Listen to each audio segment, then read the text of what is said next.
मैं आपको सुनाने जा रहा हूं अपनी मंडली के सदस्य उमेश पंत की लिखी कहानी लकीर। हौस खास के लिए मेट्रो ले ली थी मैंने और दिल लगातार धक धक कर रहा था। ऑफिस के बाद राजीव चौक से हौस खास की तरफ जाते हुए जैसे ही मेट्रो के अगले स्टेशन का अनाउंसमेंट होता, मेरे दिल की धड़कन एक लेवल और बढ़ जाती। फ़ोन में डाउनलोड की हुई डेटिंग ऐप को मैंने एक बार फिर ओपन किया। क्या मैं ठीक कर रही थी? क्या मुझे एक अनजान शख्स से मिलने ऐसे जाना चाहिए? दिल्ली यूनिवर्सिटी का 27 साल का ये लड़का देखने में तो ठीक ठाक ही लग रहा था, लेकिन कौन जाने इस तस्वीर के भरोसे एक मोबाइल एप्लीकेशन के सहारे इस शक्ल वाले जिस लड़के से मिलने जा रही थी वो 27 साल का ही हो, दिल्ली यूनिवर्सिटी में ही पढ़ता हो। कहीं फ्रॉड निकला तो? ये सोचते ही मेरी घबराहट और बढ़ गई। तभी मेरी नज़र मेरी सीट के ठीक बगल में बैठी एक लड़की पे गई। वो मेरे फ़ोन पर नज़रें गड़ाए हुई थी और उचक उचक के उस चेहरे को देख रही थी जो मेरी स्क्रीन पर था। उसे देखते ही मैंने हड़बड़ाहट से अपने फ़ोन की स्क्रीन ऑफ कर दी, जैसे मेरी कोई चोरी पकड़ी गई हो। उसने मेरे चेहरे की घबराहट और झिझक को भांप लिया था शायद। मैंने वापस उसे देखा तो अब उसकी नज़रें मेरे घबराए हुए चेहरे पर थीं। वो मुस्कुरा रही थी। उसकी इस मुस्कुराहट में कोई चालाकी नहीं छुपी थी, एक बहुत सहज कर देने वाली मुस्कुराहट थी ये। It's okay, calm down. उसने मेरे डर को भांप लिया हो जैसे। मैच हो गया? उसने ऐसे कहा जैसे वो मेरी बरसों की सहेली हो और डेटिंग एप्लीकेशंस की एक्सपर्ट भी। मिलने जा रही हूँ, ये कहते हुए मेरे चेहरे का रंग शायद थोड़ा बदला था। उसकी हालत शायद थोड़ा सुधरी थी। एक अजनबी से मिलने जा रही हो दिल्ली जैसे शहर में और इतना घबरा रही हो। उसके ये कहने में नीचा दिखाने वाला कोई भाव नहीं था, एक कंसर्न था जो शायद एक हम उम्र लड़की होने की वजह से आसानी से आ ही गया था। No, I am okay. थोड़ी नर्वस हूँ, बस। थोड़ी नहीं, बहुत नर्वस हो।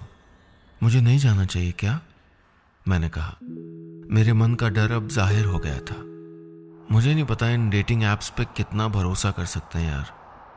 वैसे भी टाइम पास करना हो तो अलग बात है, लेकिन तुम टाइम पास टाइप तो लगती नहीं हो।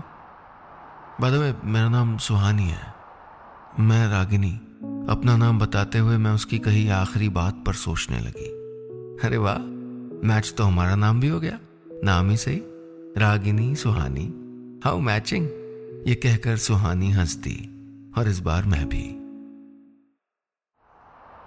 थोड़ी ही देर की गप्पों में सुहानी और मैं एकदम कंफर्टेबल हो गए, जैसे बहुत कुछ कॉमन हो हम दोनों के बीच। वो भी छोटे शहर से आकर इस बड़े शहर में अकेले दम पर अपनी पहचान जुटाने में लगी थी, और मैं भी। वो भी अकेली रहती थी और मैं भी, और हम दोनों ही निकले सॉफ्टवेयर इंजीनियर। ठीक ही कहा है किसी ने कि इंडिया में अगर कोई पत्थर उछालो तो उसके 70% चांस हैं कि वो किसी सॉफ्टवेयर इंजीनियर या सॉफ्टवेयर इंजीनियर इन मेकिंग पर जाके लगेगा। अगला स्टेशन हौस खास था।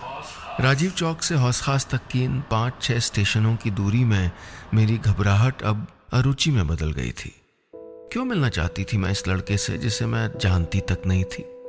क्यों इतना बड़ा रिस्क लेने को तैयार हो रही थी? ऐसा क्या हो गया था मेरी जिंदगी में कि मैं एक रिश्ता हासिल करने के लिए जुआ तक खेलने को तैयार हो गई थी?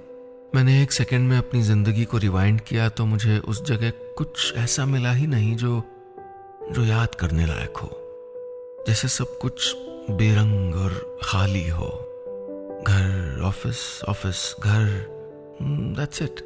सुहानी ने अब तक मेरा नंबर लेकर मुझे अपना नंबर भेज दिया था।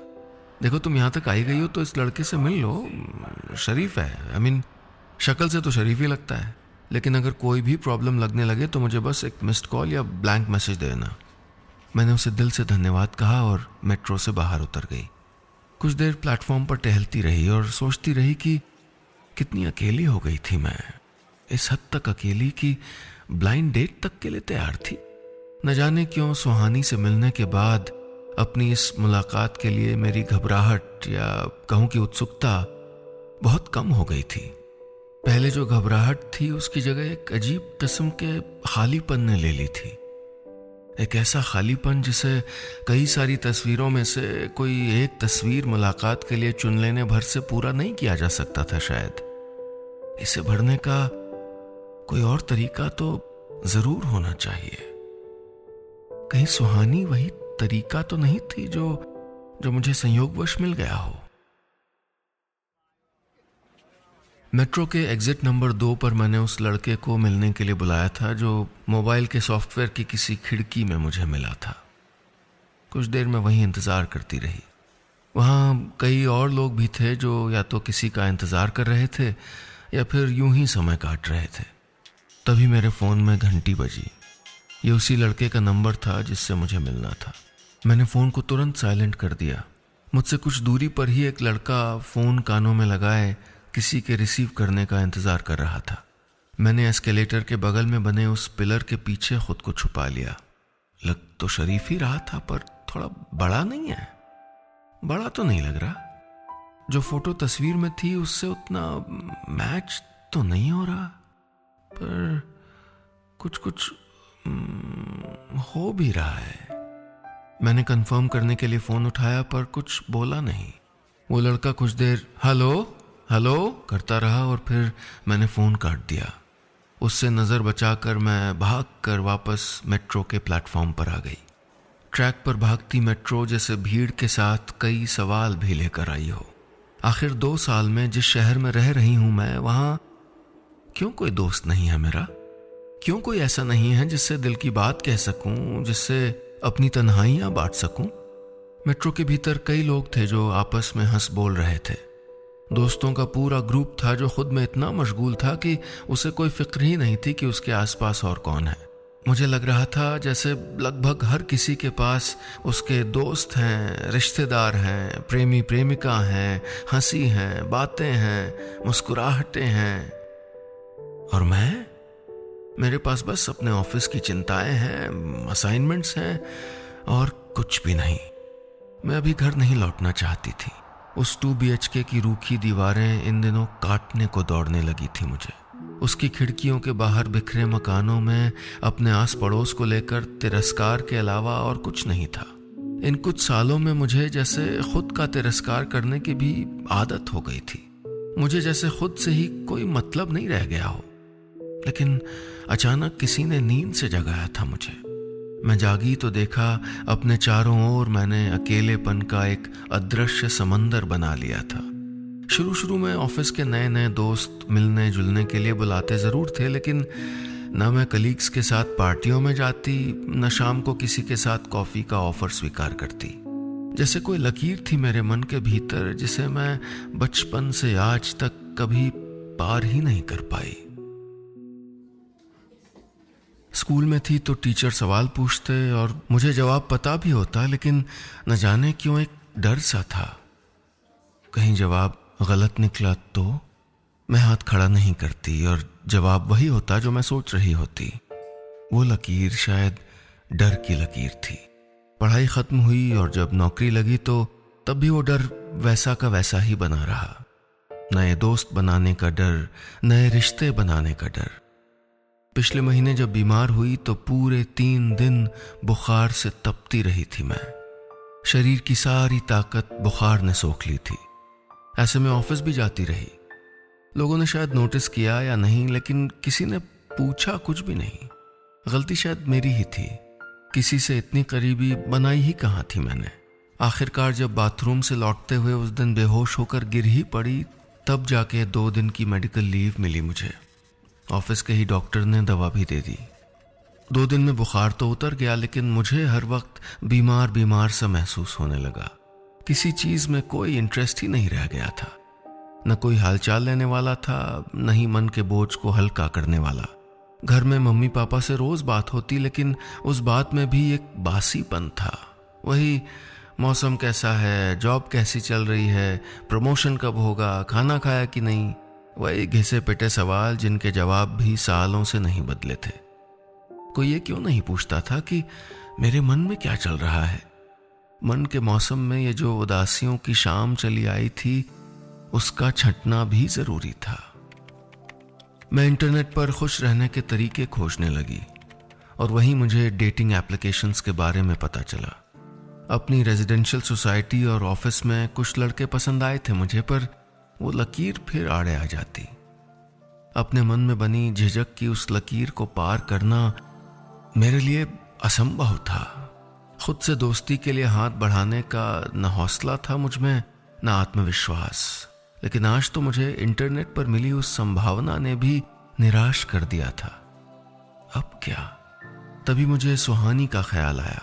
सोचा एक बार उससे बात कर लूं। घर पहुंचकर मैंने सुहानी को फोन किया। उसने एक बार में ही फोन उठा लिया। सब कुछ ठीक रहा ना डेट पर? कोई प्रॉब्लम तो नहीं हुई? उसने बड़े उत्साह से पूछा। मैम मिली नहीं, बिना मिले ही लौट आई। मैंने कहा था ना तू टाइम पास टाइप है ही नहीं। अच्छा ये सब छोड़, कल मेरा बर्थडे है, आ जाना, मैं एड्रेस सेंड करती हूँ। सुहानी ने ऐसे कहा जैसे वो मुझे सदियों से जानती हो। लेकिन वहां तुम्हारे फ्रेंड्स होंगे, मैं वहां क्या करूंगी? मैंने फिर एक लकीर खींच दी थी, लेकिन सुहानी ने उस लकीर को एक पल में मिटा दिया। दोस्ती फोटो से नहीं, इंसान से होती है। और दोस्त इंटरनेट पे नहीं, अपने आसपास रियल लाइफ में मिलते हैं। इसलिए ना नुकुर नहीं, चुपचाप आ जाना। और मेरे पास तेरे लिए एक सरप्राइज भी है। इतना कहकर सुहानी ने फोन रख दिया और मैं सोचने लगी कि जाऊं या ना जाऊं। अगले दिन शाम के 6 बजे मैं सुहानी की बर्थडे पार्टी में थी। सुहानी मुझे अपने दोस्तों से मिलवाने लगी। ये मेरी क्लासमेट थी, ये मुझे तेरी तरह मेट्रो में मिली। और ये सुहानी ने मुझे अपने सारे दोस्तों से मिलवाया तो लगा कितनी मिलनसार है ये लड़की। और कहां कहां से दोस्त आज आए थे उसकी पार्टी में। आखिर कैसे किसी के लिए इतना आसान होता है दोस्त बना लेना, और किसी के लिए क्यों इतना मुश्किल हो जाता है? मैं सोच ही रही थी कि मुझे सुहानी के हर उम्र के दोस्तों की भीड़ में एक चेहरा नजर आया जिसे पहले तो कहीं देखा था। ज्यादा वक्त नहीं लगा ये सोचने में कि इस लड़के को कहां देखा था मैंने। याद आते ही मैं उससे नजर चुराने में जुट गई। ये तो वही लड़का था जिससे कल मुझको मिलने जाना था। पर ये यहां क्या कर रहा है? मैंने फिर से ओट में छिपकर उस लड़के को देखा। अभी सामने से देखने पर तो सचमुच बहुत सभ्य सा लग रहा था। उसकी मुस्कुराहट भी काफी क्यूट थी और वो बड़े अदब से लोगों से बात कर रहा था।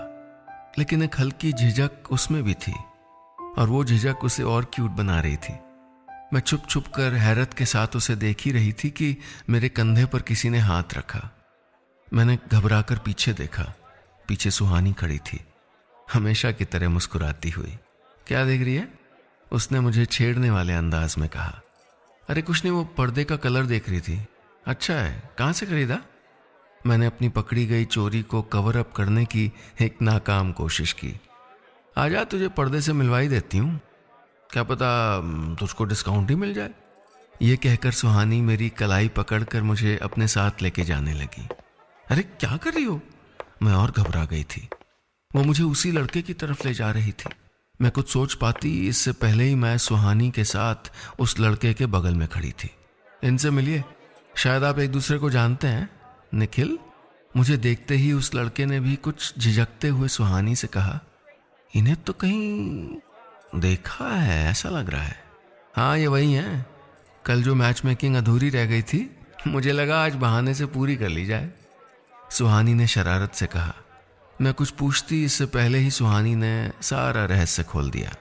कल जब मेट्रो में मिली थी तो इनके फोन पे मैंने आपकी तस्वीर देख ली थी और घर लौटते ही चोरी से आपके फोन पे इनकी तस्वीर भी देख ली थी। मैच हो गई तो सोचा जो काम आप लोगों ने अधूरा छोड़ दिया उसका बीड़ा अब मुझे ही उठाना पड़ेगा। सुहानी के निखिल भैया तो नजरें भी नहीं मिला पा रहे थे मुझसे, और मैं भी कम नर्वस कहाँ थी। सुहानी बोले जा रही थी। आप ही की तरह शर्म के पुतले हैं मेरे निखिल भैया भी। कितना फोर्स किया तब जाके मिलने आए थे कल, और आप तो इनसे भी बड़ी चैंपियन निकली। लेकिन मुझे मेरे दोस्त ऐसे ही थोड़ी कहते हैं कि मैं सबसे बड़ी मैच में करूं। मैंने अपना काम पूरा कर दिया, अब आप दोनों की बारी है। ठीक है ना निखिल भैया? ये कहकर सुहानी मेरे कानों में बेस्ट ऑफ लक फुसफुसाकर अपने बाकी दोस्तों में घुल मिल गई। और यहाँ सुहानी के निखिल भैया नजरें चुरा चुरा के मिलाने की बड़ी क्यूट सी कोशिश कर रहे थे। और मैं सोच रही थी कि अपने मन की लकीर को लांघने का इससे अच्छा मौका शायद मुझे फिर कभी नहीं मिलेगा। बस इतनी सी थी ये कहानी।